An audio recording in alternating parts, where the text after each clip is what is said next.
Hello and welcome to our program Where God Weeps, a program where we talk about the situation of the suffering church around the world. Today we're going to be considering the country of Kenya, one of East Africa's economic powerhouses with economic growth growing now at about 5%. And yet, at the same time, there is 40% unemployment and more than 10 million Kenyans suffer from hunger. To tell us more about the story of Catholics in Kenya, it is my great privilege to welcome His Excellency Bishop Joseph Mbatia, the Bishop of the Nyahururu Diocese in Kenya. Your Excellency, thank you for being with us here today in our program. And I thank you for inviting me to the studio.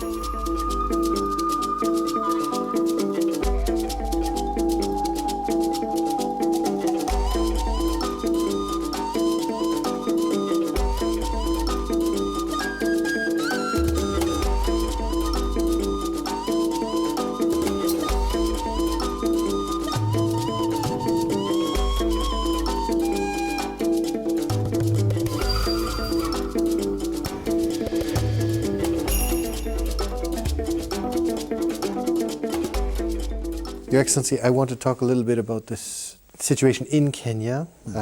Kenya is one of Africa's economic powerhouses. It has growth, a good communication structure, and relative stability in terms of the political situation. So in many ways there's much to be celebrated in the sense of Kenya's position in Africa and the economic growth. Maybe let me not say that there is much to be celebrated. I would say there is no much to be celebrated, but all the same, there is economic growth. The infrastructure are not very good, only the major roads. But within the interior, the roads are in a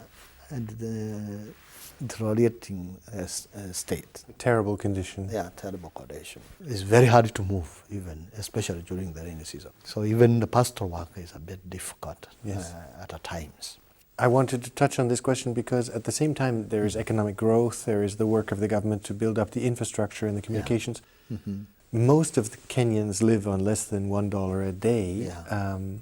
And so my question to you is, on one sense there is growth and good things, and the other side there's still an enormous poverty. Why this disparity still? The economic growth is not concurring with the population growth. You find that there are so many people, okay, they are educated, some are educated, but they don't have jobs. Because if we don't have the industries, we don't have whatever within the country, so jobs are not available. Okay, the economy, we may say that the economy is growing, but it depends on what is calculated to be the economic growth. Because, you know, the GDP is taken from those available industries. Yes. Those available industries. But they are very few. They are very few. They cannot accommodate the population. And those who are the young people, from the age of 22, those who are coming out of the universities, there are very many. Yes. The jobs cannot be available. That is the greatest problem we have in Kenya. If I can just put a finger on this point, because if I understand correctly, for youths of the age of 18, which is the largest, is the average age in Kenya, is 18. Unemployment among youth is about 40%. So you have a lot of young people who come out of the schools and then have no jobs in front of them, which is must cause some tensions within the society. Certainly that is true, what you are saying. They might cause tension within the society. Because for some few years now, the young people have been grouping together. You have that group calling itself this, the other one calling itself this. How would you group them? Some are ethnical, and they group themselves.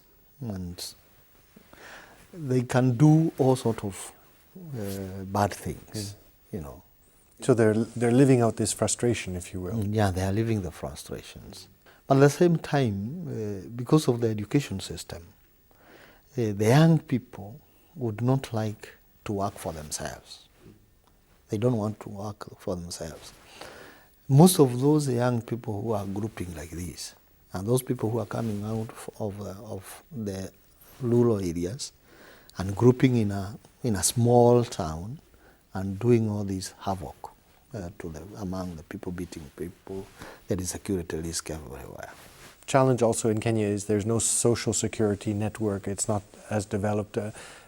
So I suppose a lot of poverty relief and a lot of these kinds of questions would fall back on the church in terms of providing some kind of support systems to catch people who are not able to manage, don't have work and not able to survive. How much can the church do for these young people to try and keep them away from these groups and from this criminal activity? The church has been trying its best by establishing polytechnics so that it may give skills to these young people. Vocational schools. That is vocational schools. The church is involved in education. In fact, this is a priority for the church. But you face the similar challenges. Not enough financial resources. If I understand correctly, you have up to 90 students in one classroom simply because the facilities are not available. How does the church work in education and try and overcome these challenges? Mostly not those schools of the church that have that kind of population. Mostly is the government schools. You know, what happened is when the present president took over the leadership in 2002, he decided to give education free for everybody in primary school. And so many were brought into school because they are not now going to pay. So there was an influx of students coming to school to study and all that. So that is how the population increased.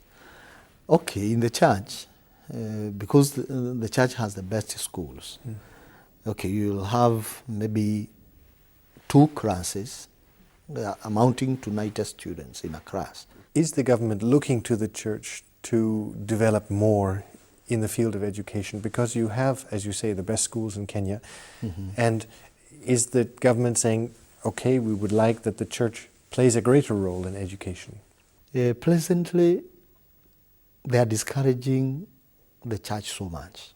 But why would they bringing in things which are not, they would not like religion to be taught in a manner that the church would like, you know. At times they would like to push out the religious education, of which, if the church is not going to teach religious education, at least they will see that then there is no need of them being in school. The church has also been very involved in social work, not only in terms of education, but also in terms of health care, for example, and other social outreach. I want to address one particular topic, and that is the question of HIV/AIDS. Because AIDS, of course, unfortunately, like in many African countries, is on the rise also in Kenya. The bishops have recently taken a position on the question of HIV/AIDS, and I was wondering if you could tell us a little bit about, first of all, the statements of the bishops with regard to HIV/AIDS, and then secondly, what is the church trying to do in this growing problem of AIDS? Okay, in Nyahururu diocese, we have a home for the AIDS patients, and we also speak about it openly in the churches, that people should avoid sexual irresponsibility, that it is abstinence. It's education for life. Education for life, and especially amongst the youth, to take life seriously. And when one comes to the age of marriage, that is the time one should speak about sexuality and the rest. But holiness is what is important. And are the young people open to receive the message? Some, yes. Because like now, 2-3 years ago, I was in the university. And there are so many young people who are ready to listen. Okay, there are others who are not ready to listen. Of course. And they prefer going for condoms and whatever because they don't want to abstain.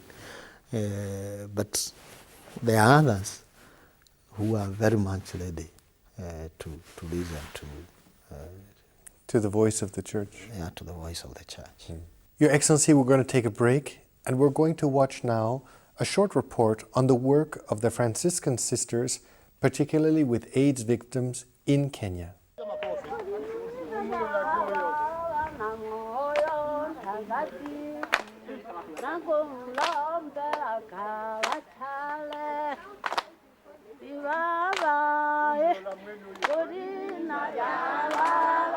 St. Francis worked with those who were outcast in his generation, which was mainly the people with leprosy.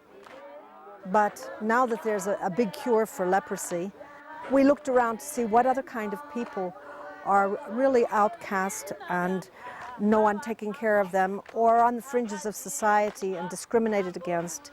And of course, when the HIV/AIDS pandemic hit Africa, that was where we saw the most need, and so that's where we went into.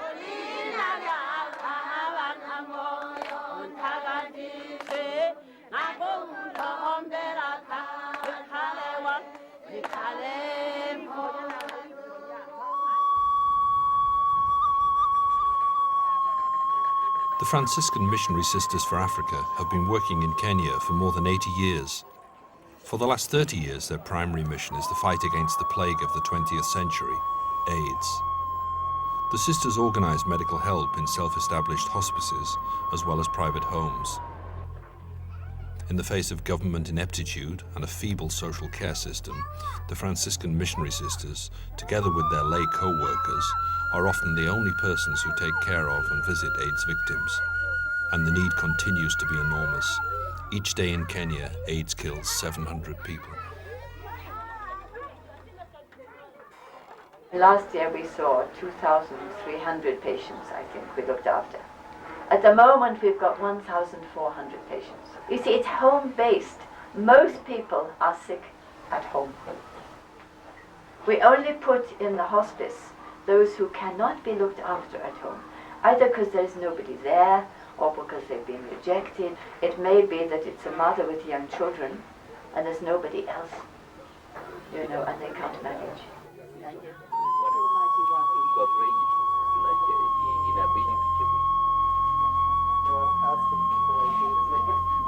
Not every day. We can't afford it. Okay, so we go to the natural medicine. So we're going to the natural medicine now, where what they do is they prepare food for people so that if they cannot take ARVs, they can use this. Sister Gilles, a registered medical practitioner, has, based on many years' research, observation and trials, drawn up a food and medicine program aimed at helping the human organism fight AIDS and strengthening the body's immune system. She uniquely applies locally available natural products. In many cases, natural healing methods are the only ones available, as antiretroviral treatments, ARVs, based on chemically synthesized drugs aimed to destroy HIV, are too expensive and in any case not always available. It clears out a lot of the virus from the digestive system, which is where they tend to congregate. And people sleep better, eat better, they lose a lot of their symptoms. And for most of them, the CD4 count goes up. The CD4 count is the measure of immunity. So this is the cabbage. They have to cut them very small. And they put it in water, and it ferments. It is this over here, and it stands for 3 days, and then it ferments. It's a bit like eating sauerkraut. This is Brazil nuts. Brazil nuts are very high in selenium, and selenium is needed to boost the immune system. And then they have what we call pili pili dawa, which is like a chili sauce, which is garlic and chili and all sorts of things, and that stimulates the appetite, it helps them to sleep, and it also boosts the immune system. The cabbage mallet, which we call it, that destroys harmful bacteria and stimulates the growth of the good bacteria. We started the same time as we started the ARV clinic, because we knew there'd be some people who wouldn't be able to have ARVs. Either because their liver was too bad, may have been a bit alcoholic or something like that. People have great hopes. There's ARVs now and they could get this medicine and they'd be well again. And then they're told, no, they can't have it. It was very, very, very disappointing. We realized ARVs have a limited time span and they're very toxic drugs. And people do tend to get quite sick with them sometimes. Our aim, as far as possible, is keep people at home, support them at home. The nurses visit the homes. There are 90 voluntary health workers who look after the people in the villages. And we provide them with the medicines, we provide them with this. They come to ARV clinic, they come to the natural medicine clinic. And we provide food for about 130 families every day. So for the ones who really haven't got food and can't earn it. Fighting AIDS and taking care of HIV victims is but one of many activities undertaken by the Franciscan Missionary Sisters. Since they cannot run separate homes for the elderly, homeless and disabled, the sisters invite all the needy to their own convent situated in the centre of the Nairobi slums. Several times during the week, they open their gates to those in need. They provide food, medicine, clothing, as well as a comforting embrace. Just as it is with the victims of AIDS, the sisters give hope to the poorest. The Cheshire Home. It's also a daycare centre for the aged and also a place for beggars of Nairobi to come and get washed, have a meal. Many of the people who are working here are volunteers, but a lot of them are young people who are looking for school fees. Most of them should have relatives who could take care of them, and that's the African tradition, that you take care of your elderly. They love that. Their children are their social security. So where are the social security for these ones? Where are their family? And the answer most likely is that a lot of them are sick and dying of AIDS or have already died. Old people who come in, drop in at the daycare center are with a child. Well, it isn't their child. It's probably their daughter or son's child, the daughter or son having died, and now the old person is looking after them. So there's really no sector of society that is immune from AIDS. It penetrates everyone, and it has destroyed everybody's life in many ways, because these old people shouldn't have the responsibility of looking after a little child.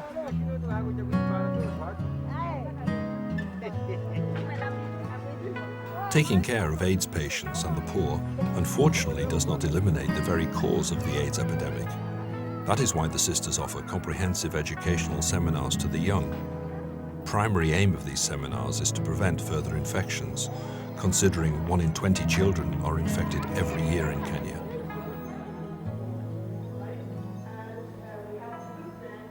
So you are very good children, I can see that, okay? We're going to go through something today, and the chart is on behind me. So we're going to look at that chart. What is it called?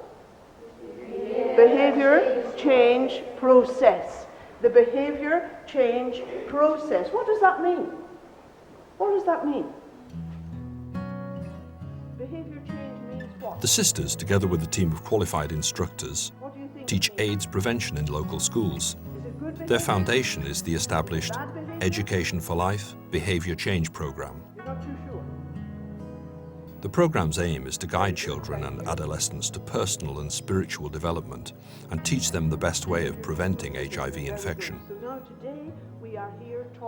It must encapsulate the spiritual side, because people cannot change their sexual behaviour unless they are steeped in prayer and in scripture. And the impact seems to be that the children, when they leave the primary school and they meet my facilitators later in secondary schools, they say, thank you for helping us to be aware of the dangers of illicit sex. When we started in Kenya, we were doing a lot of HIV/AIDS awareness, and that included just giving HIV/AIDS information. But we realized that HIV/AIDS information was not enough, because we had nurses and people who were quite informed dying of the infection. And so we learned very early on that we needed to enable people go through change in behavior, since this was the most essential strategy in overcoming the pandemic. And for us to do this, we came up with this process. We don't stand up and tell them not to engage in sex as such. We let them tell their story. And this story can be, for example, the questions we give them is, why do boys engage in sex? Why do girls engage in sex? And then the other question is, how do girls use their free time, and how do boys use their free time? And when the answers come back, they are truly alarming.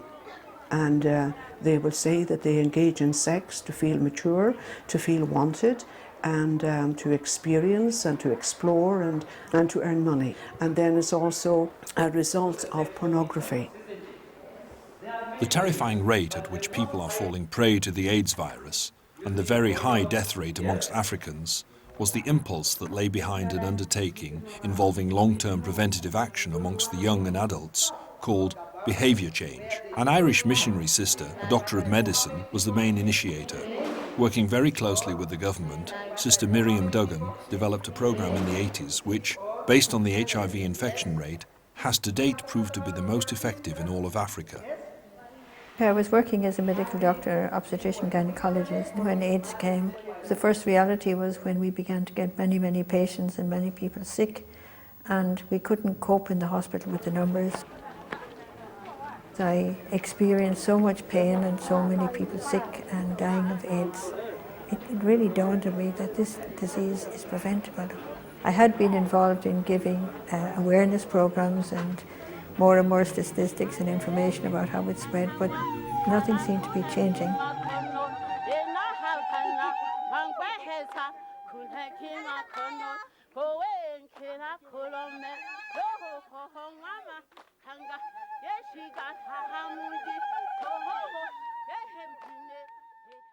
Welcome back, ladies and gentlemen, to our program Where God Weeps. It's my great privilege to be speaking here again with Bishop Joseph Mbatia, the Bishop of the Nyahururu Diocese in Kenya. Your Excellency, you have a number of challenges ahead of you. Yeah. What would you say are the greatest needs in your diocese? You know, as a person who is new now, I need to give priests sustenance. Not for every time that I would require their assistance, but if assistance can be available for us to have a project that will be assisting us in the future, that would be very fine. And the other project is how to cater for those who are less privileged within the social status of our diocese. Your Excellency, thank you very much for having been with us today in our program. Okay, thank you very much also. I appreciate it. And thank you, ladies and gentlemen, for having been with us today on Where God Weeps. And if you'd like to know more about the situation of Catholics in Kenya, or perhaps if you would like to help His Excellency with his projects in his diocese, I would encourage you to look at the contact information at the end of this program. And we look forward to seeing you next week. Take care.